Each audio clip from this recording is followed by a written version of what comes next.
আগামী 24 ঘন্টার মধ্যে আমি কোর্টে দেখা করবো, এটা চ্যালেঞ্জ দিয়ে যাচ্ছে। যত বড় তৃণমূলের নেতা হোক আর যত বড় দাদা হোক, শওকত মোল্লার হাত থাকুক আর মমতা ব্যানার্জির হাত থাকুক, এটা শেষ দেখে ছাড়বো, এটা আমার ফাইনাল কথা। কারণ বলেছে, আজকে আপনারা জানেন দীর্ঘ 3-4 দিন ধরে একটা ভিডিও ভাইরাল হচ্ছে ভাঙড় বিজয়গঞ্জ বাজার, যে খালের উপরে যে ব্রিজ, কাঠের ব্রিজ, সেই কাঠের ব্রিজ থেকে কংক্রিটের ব্রিজ, সেই ব্রিজটার খবর ফেক ফেক খবর হচ্ছিল। সেই খবরটাকে জানেন আইএসএফ বাংলা মানে বারবার আপনারা চ্যানেলে গিয়ে দেখতে পারেন, সত্য খবরটা তুলে ধরার চেষ্টা করি।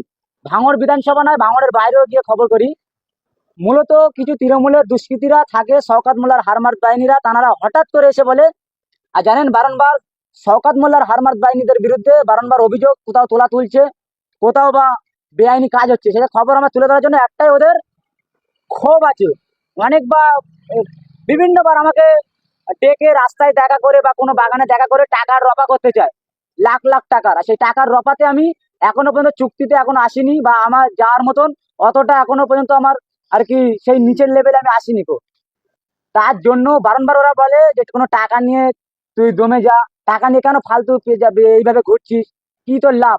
আমি লাভ এটা না, সাধারণ মানুষের জন্য, হকের জন্য লড়াই করতে এসেছি, ধোকায় আমি নেই কো।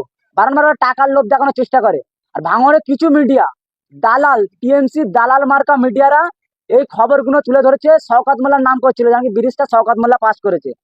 আজকে বলতে বাধ্য, রমজান মাসে এই 26টা রোজার দিনকে আজকে জানেন কিরম তাপমাত্রা পড়েছে। তার মধ্যে আমি হয়তো কথা বলার মতন আমার পরিস্থিতি ছিল না গো, পরিস্থিতি, তারপরেও আমার উপরে আক্রমণ করলো সে কিছু হারমাতারা।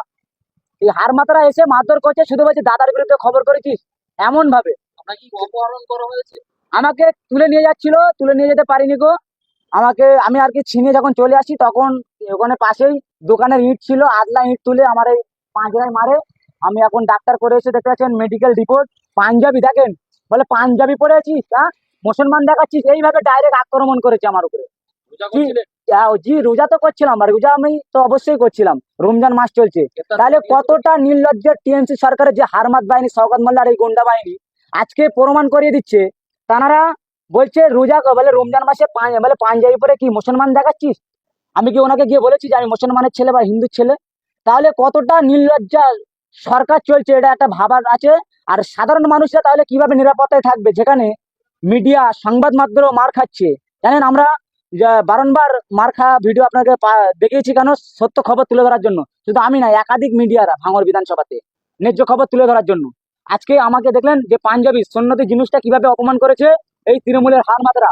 আমি অবিলম্বে কাশীপুর থানাতে এসেছি, লিখিত জমা দিচ্ছি, এবং আমার মেডিকেল যে রিপোর্ট নিয়ে আমি এসেছি।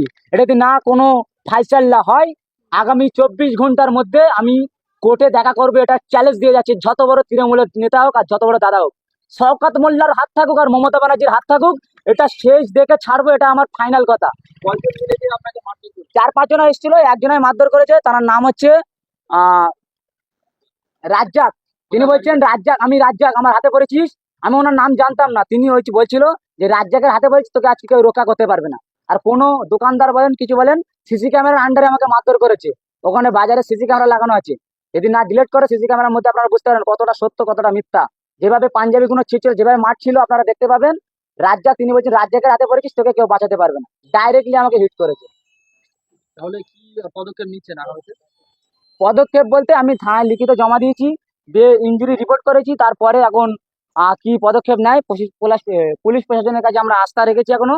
আর সেই আস্থার পরে আমার আইনজীবী কথা বলছেন যে, তিনি বলছেন প্রথম আগে লিখিত জমা দিতে, তারপরেই ফাইসাল্লা হবে।